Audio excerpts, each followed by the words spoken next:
Oh, there we are. And we are live. Okay.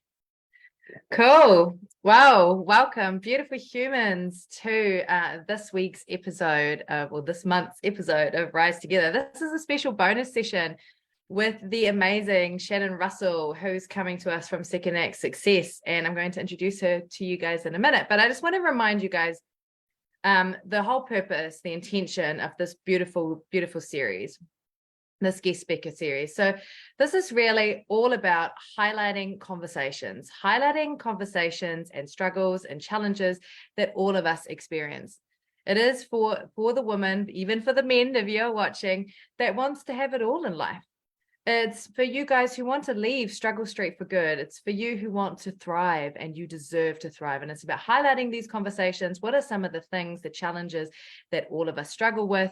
And what are some of the solutions that we have come up with on our path to thriving? So for me, my personal mission has been to empower, our coming generations, but also these current generations, to really ditch that old paradigm of survival and hustle and burnout, which seems really, really current in this post-COVID time when we're getting well-being surveys back that, are very clear that lots of people, over 50% of employees, are hitting burnout throughout their working years. So, but enough about that. I'm excited to introduce the beautiful Shannon Russell. So, as I said, she comes to us from Second Act Success, but she's an entrepreneur, a career coach, a course creator, and a host of her beautiful podcast, Second Act Success Career Podcast. Yes. So, what's really beautiful about Shannon is that she helps women. She helps women in unresolved careers really pivot towards a second act career. So almost like a fresh start. That's kind of how I'm reading it. And really help them produce a more balanced life and a life of abundance, because that's really what all we want, right? So what's really interesting about Shannon is that she spent 16 years as a television producer in New York City and Los Angeles, working for the likes of MTV and Yahoo and all these amazing companies that are doing big things out there. So I know that she then pivoted to open her own business, running a Snapology franchise, and I'd love to actually learn more about what that is, teaching children STEM education, which is really cool. So now, obviously, she's a certified career coach, but she coaches women on how to change their careers. So Shannon, welcome to Rise Together, and it's lovely to have you here. It's so great to be with you, Sophie. Thank you. This is so much fun. Yes, it is. And, it's such a privilege to have all these amazing humans on here who are creating impact, creating change in this world. And you're definitely one of them. Yeah. So tell us a little bit about how your day was. Give us a bit of an insight into a day of Shannon. Oh, yes. Any day or today, because they're always different, which is awesome. As a mom of two little boys and running two businesses. So it's really just getting up, getting them off to school, and then sitting down at the laptop and conquering my franchise business, Snapology. I kind of tackle emails and all of that stuff first. And then I dive into Second Act Success and do my career coaching, making sure my clients and meetings are all set, and then work on the podcast and just all of the other business aspects to that. And then back to being a mom at 3:00. So yeah, beautiful. Sounds like a good life balance. Yeah. Tell us a bit more about Snapology. I'm sure some of, I don't really, I can't imagine what it is about. So besides educating children, but tell us more about it. So when I was a television producer, I had my two little boys and knew I needed to pivot, and I was trying to figure out what I wanted to do, and went through a lot of struggling to figure out what a television producer could do outside of Hollywood. And I decided that I needed to produce my own life and figure it out. And I'm sitting here staring at my two little boys who love to build with Legos. They were building and kind of getting in the zone of creativity. And as I started thinking about like, hey, that's a really cool idea for a business, I was Googling and kind of figuring out how I could open a STEM center where we could teach kids how to build with Legos and robotics and all of that. And then I came across the franchise of Snapology. So I opened that in 2016. So it's been about 7 years now that I've run that, and it's been great. It was a great way to take like my television producer skills and then produce kind of a business as I grew it. And the kids could come with me. So it just really fit my life, my new life, I guess, in a great way. So it's really fun. Yeah, that's beautiful. I love that. I think so often we forget that we work to live, not live to work. And, being able to come up with solutions like that where you can integrate work and your personal life and your kids and all those beautiful things you've got going on. That's such a big thing, and how amazing that you've been able to do this so many years ago. I know. Before we're having this conversation, right? Which is amazing. All right, so we'll just jump straight into the questions, and they're very similar questions each week for you guys who are listening each month. But these are really, really powerful questions, and one of my favorite ones that I like to ask people in different industries, but also people that are having very successful careers. What's your favorite day or favorite way to start the day? How do you like to start off a Monday or Tuesday or Sunday or whatever day it is? My first thing is I just wake up and I like do my gratitude to myself. The kids are usually downstairs having breakfast already with my husband, and I turn the news on just to kind of catch up while I drink water constantly. I'm a big water person, so I drink my water and then take a nice shower and then just get the kids ready for school, and hang out with them as long as I can. So I just love that morning routine and spending time with them before we drop them off at school. Yeah, that's lovely. So that really fills your cup, yeah? Yes, exactly. And it kind of gets you like you realize that that's your why before you sit down and start doing the work aspect of your life, I think. Yeah, and the why is such a core driver, isn't it? I think so many of us forget to really think about what is it that drives us, what is the thing that keeps us going, why are we actually doing all of this again? Why are we working so hard? Yes, I love that. Beautiful. Tell us about your little gratitude ritual. So do you have a journal, or what do you I how do you do. practice So, gratitude? well, first off, when I first wake up, I just kind of sit there and take a moment while I'm drinking and putting on the TV and kind of waking up. I just do like a quick little thought to myself about, grateful to be awake, grateful to be here, grateful for a new day. And then I have a journal that once I'm like ready and sitting down, ready to work, that I write out my thoughts and my plans for the day and what I'm grateful for. So I guess I kind of do it twofold. Mm. Yeah, how long have you been doing this practice for? This practice has only been probably about 4 months now, because my friend actually made this beautiful new journal that she gifted me, and it was so beautiful. And I was like, you know what?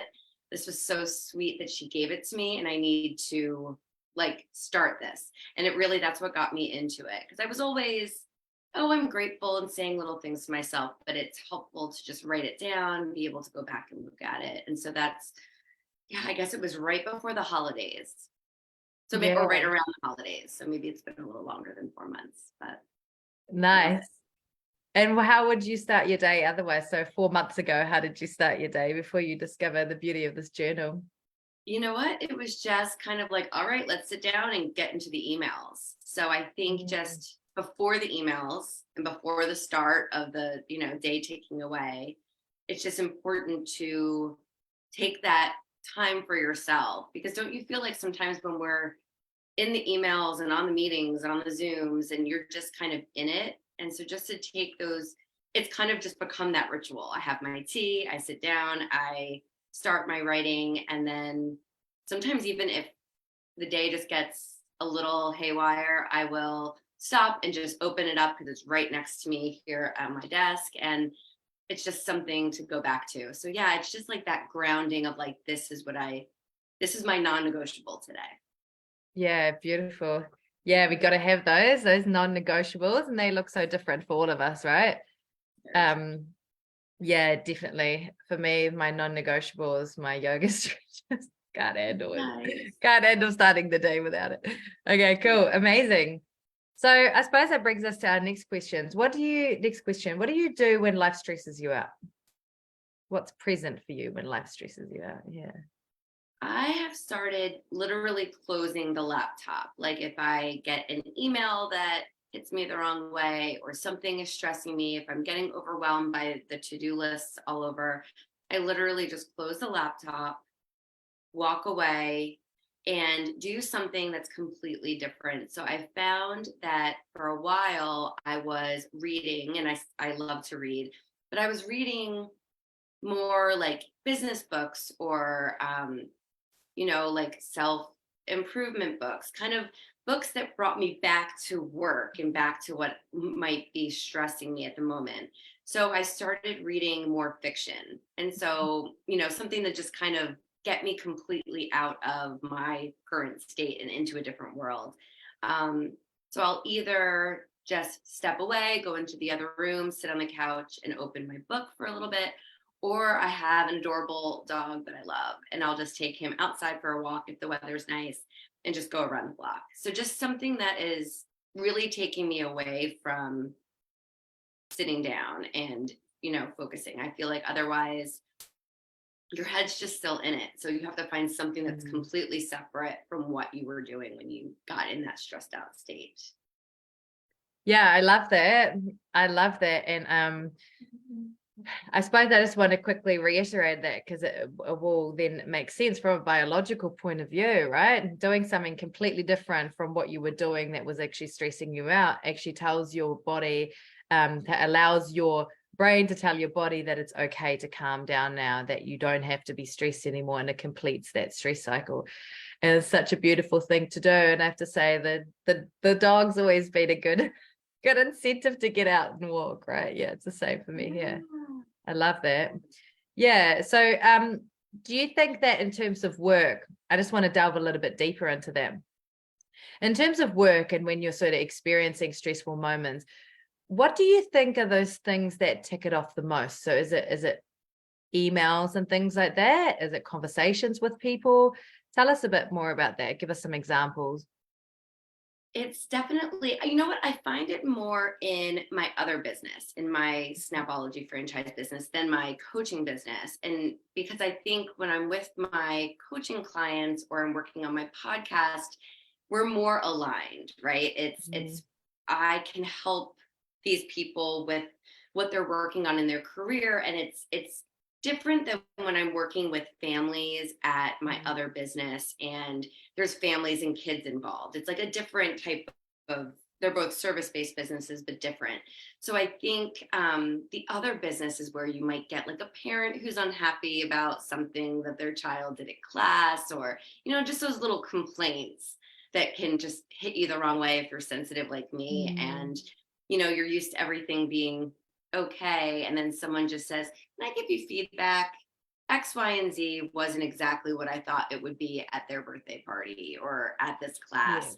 And it just hits you because you take it personally. Yeah. And then I don't know about you, but for me, it can change my entire day. And there was actually something that happened this morning with one of my employees where she was upset by something that a parent said to her. So Mm. I drove over there, brought her lunch, and we talked it out because you don't want your employees to be upset by someone else. And it was just us kind of talking through that these things happen. So let's acknowledge it. And then what's going to make us feel better?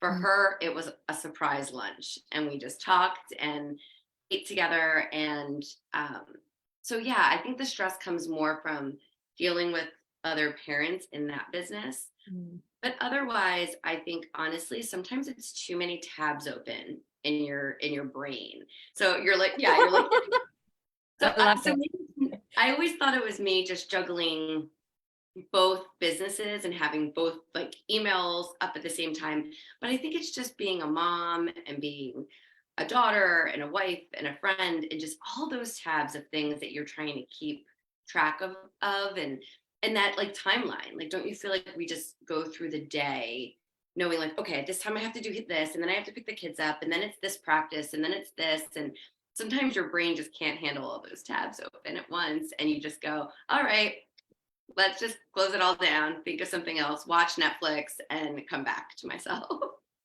Yeah, I love that. I could really relate to that. I'm looking here at my computer as I was doing some stuff yesterday on my website going, Sophie, you still have all those tabs open.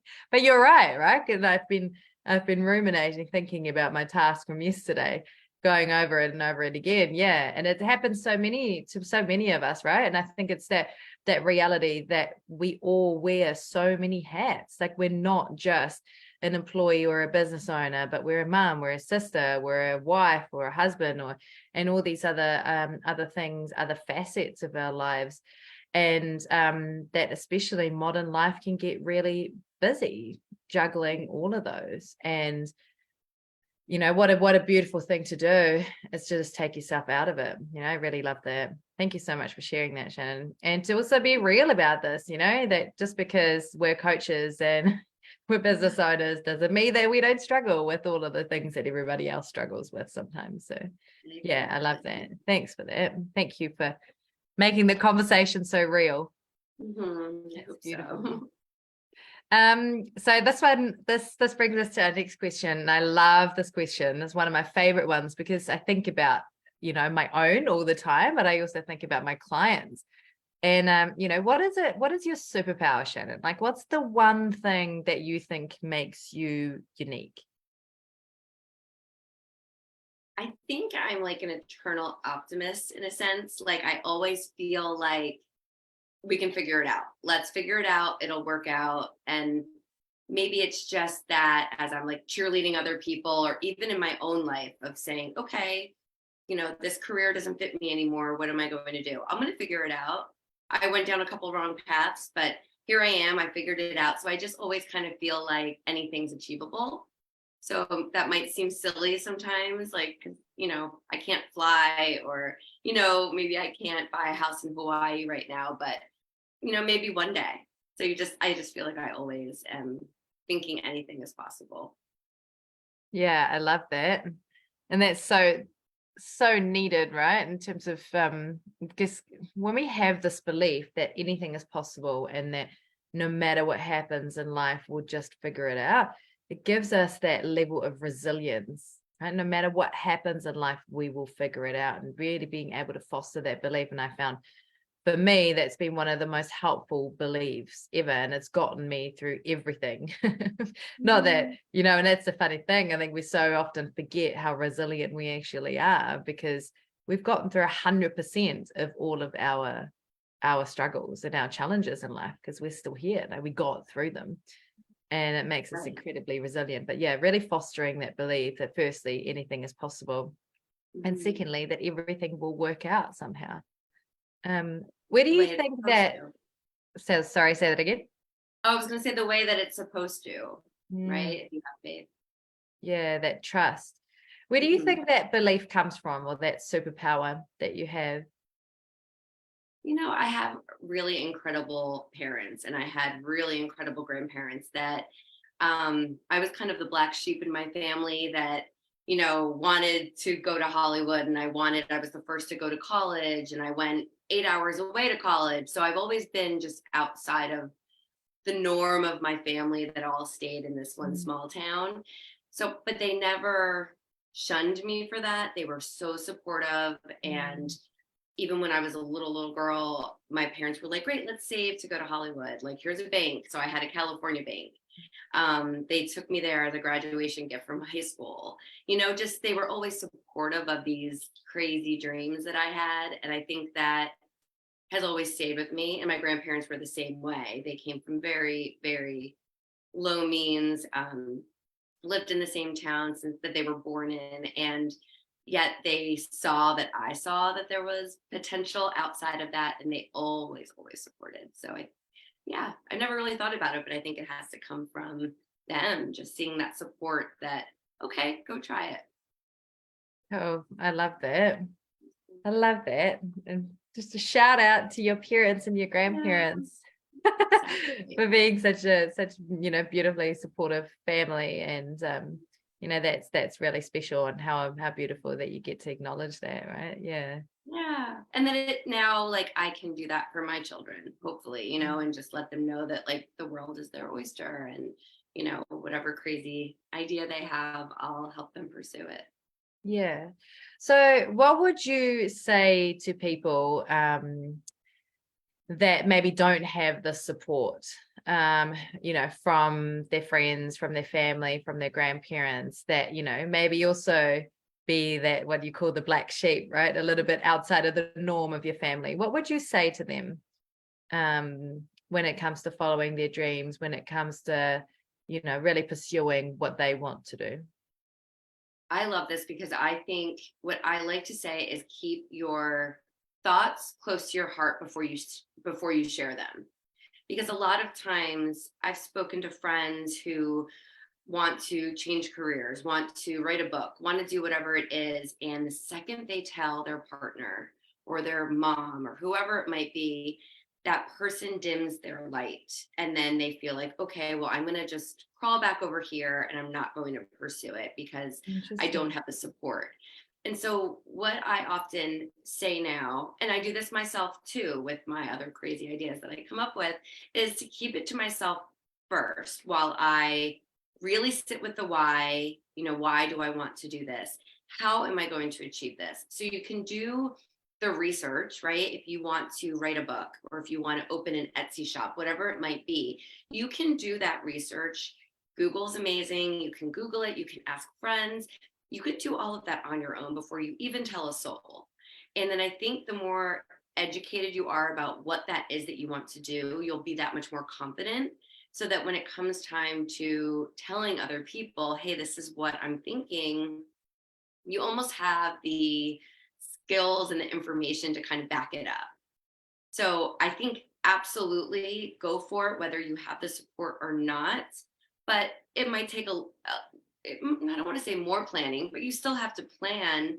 And even though I wanted to do all of this, it wasn't like somebody was handing me money or um, taking me there. I still had to figure out my plan and work hard to get there. So I think just keep it to yourself until you feel 1,000% sure. And then you can let them know with all of these reasons why you can do it. So then that person can't just immediately shoot you down. You've given them the reasons and the how you're going to do it. And lastly, you just don't need permission from anyone. This Mm. is your life. So to an extent, you can do whatever you want with it, permission or not, in my opinion. I love that. I love that, Shannon, because I've certainly had this experience before, where I've wanted to do something and I've told someone and they've just laughed at me or, Yeah. ridiculed me or thought that's not realistic, then that's not realistic. All right. Such a common one. And I really feel that. And I love this idea that when you have an idea or a dream or something, you're fostering something on the inside and really allowing yourself to go within and becoming really unshakable with that, right? Really figuring out, is this the right thing for me? And yes, it is the right thing. And here's why it's the right thing for me. And really creating that unshakable belief within yourself that that is the thing that you want to go and do. I really love that. And yeah, I agree. You don't need permission from anybody else, I mean, we all want validation. We all want, to a degree, have other people approve of us because it makes us feel loved. But when we can foster enough self-love and self-belief and self-support within ourselves, we become a lot less reliant on getting that from other people, right? Yeah, I really Yeah, love that. unshakable. Yeah, and that's such a great way to put it. I love that. Yeah, thank you so much for bringing that up. I love that. It's so beautiful. Oh, so exciting. Cool. So that brings us to our next question. And maybe this is quite actually fits quite in with what we're talking about. What did you once believe about yourself that really stopped you from feeling good about who you are or who you were then? You know what? I think it comes back to that time, and it was probably a good 6 months or longer when I knew I needed to leave television, but I did not know what I was going to do. And it was kind of that time where I really didn't think I could do anything else because to me, being a television producer is such a niche job, right? You're writing scripts for television, you're working with celebrities, like how could I translate that into anything else? And that really took a lot of soul searching to figure that out.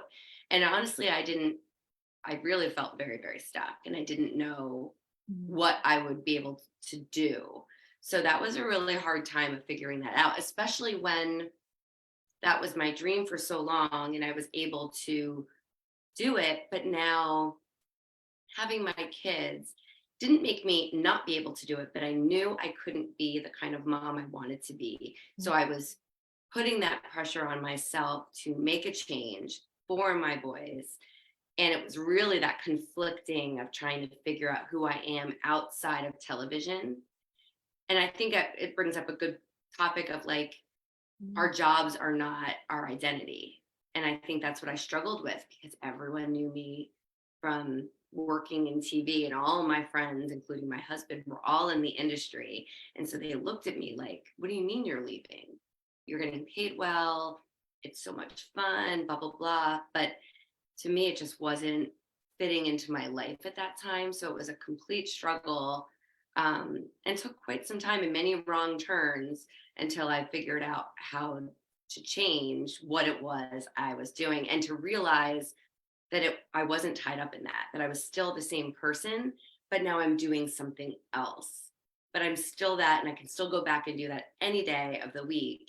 But now I'm choosing to do something different. So it was definitely a mind shift, which I think a lot of us struggle with, our career being our identity, when it really is just a small part of who we are. Yeah, I love that. Thank you so much for sharing that. And it's crazy, isn't it, when we think about when we choose our careers, or when most of us choose our careers, we're in our late teens, early 20s maybe. And to make a decision to do something for the rest of your life is almost like, when I think about it now, it's ludicrous. It's crazy. And then there's this expectation of, well, you've gone down this career path, so that's your career. And I think that is something that comes up with my clients a lot as well, is that there gets to be more reiterations of you. There gets to be more reiterations of your identity. There gets to be more reiterations of your career and of what you want to do. And just because you chose something that was felt or that was right for you 15, 20 years ago, doesn't mean that it has to be right now, and really giving ourselves permission to change that and to do something different. And I really love that you brought that up, sort of, that people were saying, what, but you're getting paid well and it's fun, why would you leave this career? And so often, I'm actually just currently reading this book. It's called Black Heart, Thick Face, and it's by an Asian woman. She's Chinese, I believe, and she's a very very successful entrepreneur and businesswoman in China. But she talked about that. She talked about that so often people choose their careers based on the salary, or based on the image, or based on what they think they should be doing, rather than choosing their career based on what they love doing, what they really enjoy. And I think, even though you may have been, when I say you, like all of us, when we start a career, and we loved what we did then, if we don't love it 15 years, 20 years down the track, it's okay to pivot if you feel called to do so. It's okay to give yourself that permission. And I think it's that, what you kind of described, it sounds like it took you some time to strip that identity of the TV producer and reinvent yourself. Is that a fair statement? Yeah. And then I really had to realize, hey, I know those skills still. I can go and produce tomorrow if I want to. And that goes for anyone who changes, like you're trying something new, which is exciting, but you still have those skills and that talent, and it never leaves you. So it's kind of more of an adventure, if you think about it, to get to try it again, right? I know you know the exact same thing. It's like, how exciting that we get to reinvent ourselves, as you said. So don't look at it as like a bad thing. It's really kind of cool that we can do that. Yeah. And it is exciting, isn't it? Because we do live in a world where things change so much more rapidly than they used to. And that, even though that in itself comes with a lot of challenges, right? Especially as a parent, like some of the things that I've had to really learn about in terms of the online world and how to keep my children safe and all these kind of things, it's quite quite the intense journey. But that life is a journey, life is an adventure. And I love that you kind of frame it as that you get to discover something else, and that the skills don't leave you. Can always go back to that if you feel called to do so. And yeah, beautiful. Right, cool. Oh, that's so amazing. I love that. Thank you for this, Shannon. So next question is, who inspires you and why? Well, definitely my boys, because I feel like if I didn't have them, none of my second act would have occurred, right? Like I truly believe I probably would still be in television if I didn't have my boys. So they definitely have inspired me to create this life of new adventures that I never would have expected. You know, my oldest is 11 now. So 11 years ago, never would have thought that I'd be owning two businesses and helping other women, you know, make a better life for themselves too. Um, and the other person, it sounds so silly because I have yet to meet her, but Marie Forleo, are you familiar with Marie Forleo? Yes. I refer to her so often, and I feel like I'm going to meet her one of these days. But I just had my epiphany of starting my business was listening to one of her podcasts. She just said something that like struck a chord, and I knew, okay, I'm going to open my own business. And she always talks about everything is figure outable. And I think that like I just truly believe that. And it goes back to what I was talking about earlier with like my superpower of just being like, okay, we can do it, you know, we can figure out a way. So yeah, it really goes back to her. And I think about her so often because she was multi-passionate and has all these ideas and was able to pull it into such a successful business as well. So I look up to everything she's created. That's so beautiful. And yeah, that's so beautiful. And I love that. Isn't it funny when we look back at our lives, we start to see that red thread. We start to see how, all of those things pop up again over and over again in different stages of our lives. And, this whole idea of being multi-passionate, that is something that's come up in my business and my personal life quite a bit recently. And just this idea that we get to have many passions, that we get to have many things that we love, that we get to do many different things if we wish to do so, and that there's ways of integrating that into our everyday life in a way that really works for us. And I suppose that comes back to everything's figure outable. It's a bit like Tetris. Like, how do we Yes, piece all the pieces it's a together? puzzle, but yeah, Yeah. so fun. Yeah, I love that.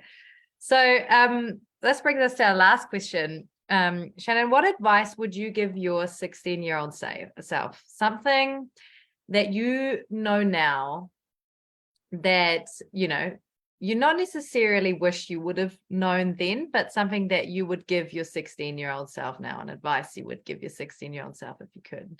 What would that be? Wouldn't that be so much fun to do that? Oh my gosh.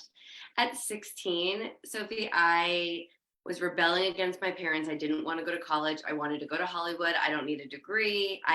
But my parents, since no one had gone to college in my family, they pushed me into college. And I guess I would go back and tell my 16-year-old self, go with it. College is going to be the most incredible 4 years of your life. It's going to lead you to your dream career.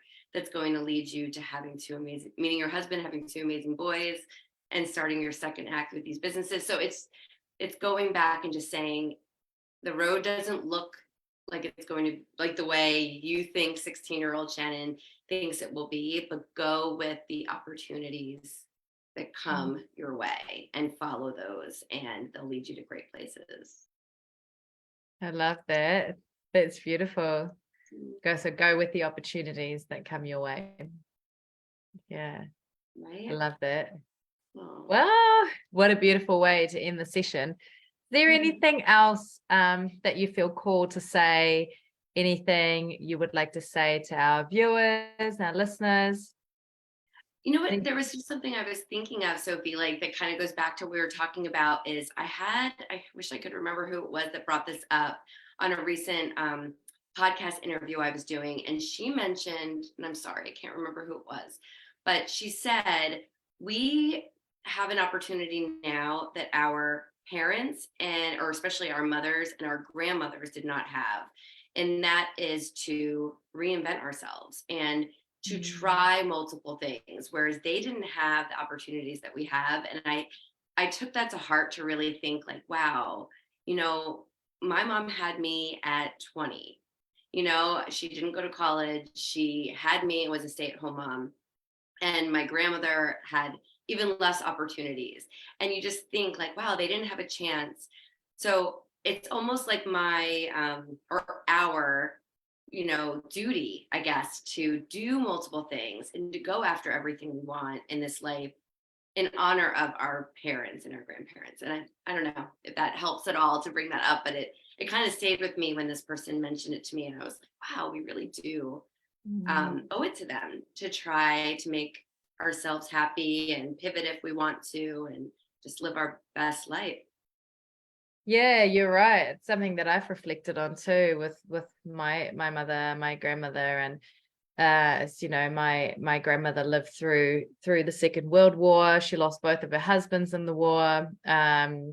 She, my mother was born just after the Second World War, so she's a bit older now, but there is a lot more opportunity for us. And for us, I think as women in particular, society has changed so much now where we're not the property of men anymore. We don't have to ask our husbands for permission. There's so many things that don't tie our hands anymore. And that is really something to be grateful for. And also, such a beautiful opportunity to go for our dreams. And whether we're male or female doesn't matter, but it's just we live in a time of opportunity, right? I think COVID's really shown that, the last few years have shown that how quickly the world changes. But there is so much opportunity, so many facets now out there that were not present 30, 40, 50 years ago. The world was very different. So let's go for it. Take those opportunities, have an adventure wherever it may take you, but it'll be a lot of fun. Exactly. Yeah. Oh, beautiful. Thank you so much, Shannon, for being on the show. Oh, thank you for creating such a space. This is such a beautiful space for everyone in your community to see everything that you're putting out there. So thank you for all you're doing. Thank you. I really appreciate that. And yeah, let's rise together, because if you rise, I rise, and vice versa, and everybody else does too. So I feel so very blessed that I get to share this here and that we get to have these conversations, and I get to meet such amazing human beings like you that I maybe otherwise wouldn't have met. So yeah, thanks for being on here today. And I will pop in the notes for the post. I will pop in your details and stuff like that so people can get in touch with you and follow you if they wish to do so. And otherwise have a beautiful rest of your evening. Yes, have a great day. Thank you, Sophie. So much love to you, Shannon. You too. See you later, everybody. Bye.